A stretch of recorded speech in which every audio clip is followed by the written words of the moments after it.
RSS Shatabdi ವರ್ಷ 100 ವರ್ಷ ತುಂಬಿದ ಮೇಲೆ ದೇಶದಲ್ಲಿ ಸುಮಾರು 80,000 ಕಡೆ ಇವತ್ತು ಹಿಂದೂಗಳ ಸಂಗಮ ಪಂಚಾಯಿತಿ ಲೆವೆಲಲ್ಲಿ ಆಯೋಜನೆ ಆಗ್ತಾ ಇದೆ.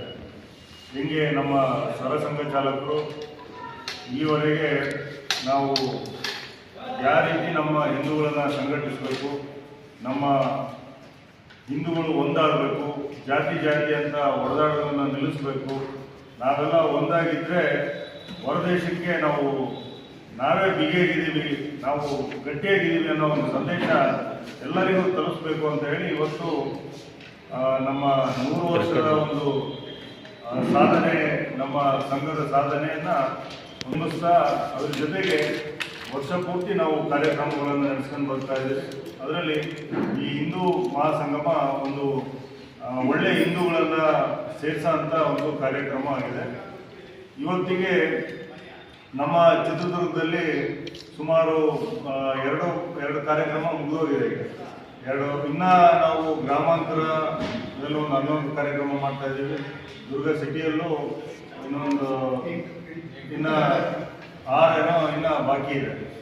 ಈ ಕಾರ್ಯಕ್ರಮ ನಾವು ಮಾಡ್ತಾ ಇರೋದು ಒಂದು ಹಿಂದೂ ರಾಷ್ಟ್ರದ ಪುನಶ್ಚೇತನಕ್ಕಾಗಿ, ವ್ಯಕ್ತಿ ನಿರ್ಮಾಣಕ್ಕಾಗಿ ಮತ್ತು ರಾಷ್ಟ್ರ ನಿರ್ಮಾಣ ಮಾಡುವುದಕ್ಕಾಗಿ ಸಾಂಘಿಕವಾಗಿ ಇವತ್ತಿಗೆ ಏನು 100 ವರ್ಷ ತುಂಬಿದೆಯೋ ಅದರ ಸಂಕೇತವಾಗಿ ಈ ಹಿಂದೂ ಕಾರ್ಯಕ್ರಮನ ನಾವು ಮಾಡ್ತಾ ಇದ್ದೀವಿ. ನಿತ್ಯ ಶಾಖ ಚಟುವಟಿಕೆ ಮೂಲಕ ವ್ಯಕ್ತಿ ನಿರ್ಮಾಣ, ನಿಸ್ವಾರ್ಥ ಭಾವನೆಯಿಂದ ವ್ಯಕ್ತಿಗಳಿಂದ ಸಮಾಜಮುಖಿ ಕಾರ್ಯ, ಸಮಾಜದ ಪರಿವರ್ತನೆ ನಿರಂತರವಾಗಿ ಇದು ನಡೀಬೇಕು. ಅದರ ಜೊತೆಗೆ ಹಿಂದುತ್ವಕ್ಕೆ ಮತ್ತು ಭಾರತಕ್ಕೂ ಇದು ಬಿಡಿಸಲಾರದಂಥ ನಂಟು. ಈಗ ನಾವು ಹಿಂದುತ್ವ ಅಂದರೆ ಭಾರತ, ಭಾರತ ಅಂದರೆ ಹಿಂದುತ್ವ. ಈ ನಂಟನ್ನು ನಾವು ಶಾಶ್ವತವಾಗಿ ಇದು ಇರಬೇಕು ಅಂದರೆ ನಾವು ಹಿಂದೂಗಳು ಇಲ್ಲಿದ್ದೀವಿ ಅನ್ನೋ ಒಂದು ಕಾರ್ಯ ನಾವು ತೋರಿಸ್ಬೇಕಾಗಿದೆ.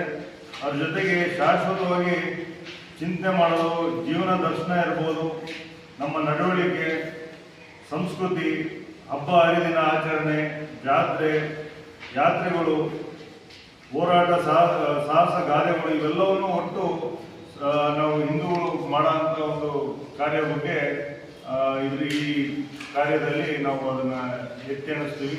ಅಥವಾ ನಮ್ಮ ಸಂಘಟಕರು ಏನೇ ಇರ್ತಾರೆ, ನಮ್ಮ ಗುರುಗಳು ಬರ್ತಾರೆ, ಹಿರಿಯರು ಬರ್ತಾರೆ, ಅವರ ಸಮ್ಮುಖದಲ್ಲಿ ಈ ಕಾರ್ಯಗಳು ನಡೆಯುತ್ತೆ. ಅವರು ಸುಮಾರು ಒಂದು 30ರಿಂದ 40-45 ನಿಮಿಷ ಬೌದ್ಧಿಕ ಇರುತ್ತೆ.